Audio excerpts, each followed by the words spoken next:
Hello everyone, today we'll explore the Shanxi merchants, often called China's first capitalists. From humble traders to financial titans of Qing economy, they built an empire across Eurasia. Their legacy lives on in business, family values, arts, customs, and even women's rights. Okay, now, let's begin. Part 1. Rise of Shanxi merchants. The story started in the Ming Dynasty. Shanxi has poor farmland, but a strategic location along key trade roads. When the Ming court set up 9 border garrisons, green supplies were needed. The government issued salt licenses to merchants who transported grain to the frontiers, and the Shanxi merchants seized this chance. They pioneered long-distance trade from southern tea regions to Mongolia and Russia. By the mid-Qing, they dominated overland trade, organizing camel caravans along the tea road connecting China to Europe. Their greatest achievement was the Piaohao draft bank. Around 1823, Rishenchang in Pingyao became the first. Merchants could deposit silver in one city and withdraw it in another using a draft. No need to transport coins over dangerous routes. Shanxi merchants later ranked 43 of China's 51 draft banks. For nearly a century, they controlled the Qing Empire's finances. Part 2. Family values and education. Why were they so successful? Partly because of family values and education. They practiced valuing scholar and merchant equally, while many traditional societies looked down on commerce. Shanxi developed a culture where business and Confucian learning completed each other. Wealthy families invested heavily in education. The Shang family of Yuci built 17 private academies. Even female relatives were encouraged to read and write. The Ji family of Jiexiu ran a school for over 112 years. The Wang family produced more than 100 officials and degree holders. But education wasn't just for exams. It was to build moral characters and trust. This fusion of Confucian ethics with commerce became their hallmark, creating trust across thousands of miles. Part 3. Shanxi merchants and traditional opera. Opera was closely tied to them. They loved high-pitched banzitangs of Shanxi and Shanxi. Wherever they settled, they built Shanshan Guild House dedicated to Guan Yu, a Shanxi native. This house always had a stage for performance to honor gods and entertain merchants. In Sheqi, Henan, one such guild house service with a beautifully preserved flower stage, built over a century. It was a center for commerce, worship, and theater. Opera troupes from across China performed there. Through this guidehouse, Shanxi merchants spread Guan Yu worship, Banzi opera, and other satirical forms across the country. They were patrons of a vibrant performing arts culture. Part 4. Shanxi merchants and Shehu folk customs. They were also deeply involved in Shehu, community festivals with processions and performances during the Lunar New Year, originally agricultural rituals. In central Shanxi, Shehu took on a commercial character. Qi County, known as the home of Shehu, holds spectacular paradise reenacting merchant traditions. Grand wedding scenes with ornate pelicans, leaping lions, and traveling peddler. Traditional escort guarding valuable goods. Younger folk dances. Advocates calculation and count-yard marriage processions. Through sponsoring opera troupes and temple fairs, Shanxi merchants turned Shehu into a celebration of both culture and commercial prosperity. Part 5.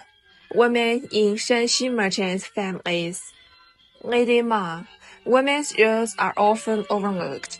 but some rose to great authority. The most remarkable is Lady Ma, the wife of Ji Guoding of the great Ji family in Jiexiu. When Ji Guoding died, his sons were young. Lady Ma took over the business. Educated in the classic from childhood, she managed everything, household affairs and complex trade negotiations, with precision. According to contemporary accounts, merchants in Pingyao would not set law interest rates unite. Lady Ma arrived in town, because no one knew whether she would lend or borrow that distance. Her presence or absence determined market outcomes. Over 20 years, she expanded the family operations. After her sons came of age, he divided the fortune family, creating the 5 trust house of the Ji clan. She was celebrated as a hero among Shanxi merchants, upholding faithfulness and trust, and passing those values to sons, daughters, and daughters-in-law. Part 6. Family Perspectives of the Shanxi Merchants. At the core were the family codes. The Qiao family compounded in Qi County. Under Patriarch Qiao Ziyong established 6 prohibitions for household governance: be honest, moderate, hardworking, and respectful. The Qiao model emphasized the 3 business principles: celebrated first, readiness second, profit third. Never cheat. Never take more than your fair share. Never make money through immoral means. These values, rooted in benevolence, readiness, prosperity, wisdom, and trust, form the moral backbones of Shanxi commercial culture. Other families had similar codes, all sharing honesty, thrift, filial piety, and cooperation. Part 7. Urbanization and handicraft development. The merchants' influence reshaped modern China's economy and landscape. Long-distance trade and finance spurred city growth. Trade routes, cities, and industries developed together. Cities like Pingyao, Qixian, and Taigu, the Ping-Qi-Tai triangles, became booming financial capitals linked with banks and exchange houses. Meanwhile, nearby villages the handicraft industry flourished. Demand for standardized packing materials, chest crafts, boosted carpentry. Needs for processed tea, processed tobacco, and cotton textile encouraged local manufacturing. Although the Shanxi merchants are best known for finance, they also stimulated a wide range for handicraft activities.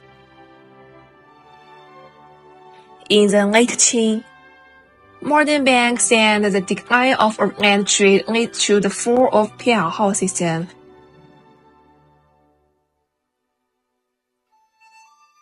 But the merchant roles in urbanization remains undeniable.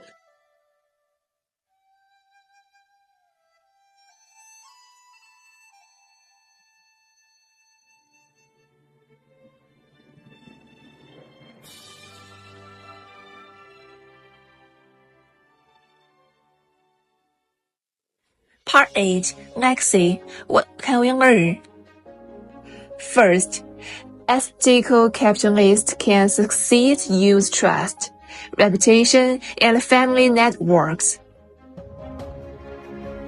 Their Piaohao pioneered branch banking and long-distance credit.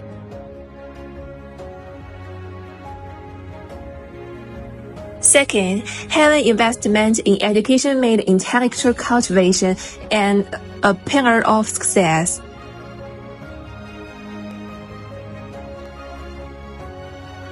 Third, their arts and festival sponsorship enriched grassroots culture.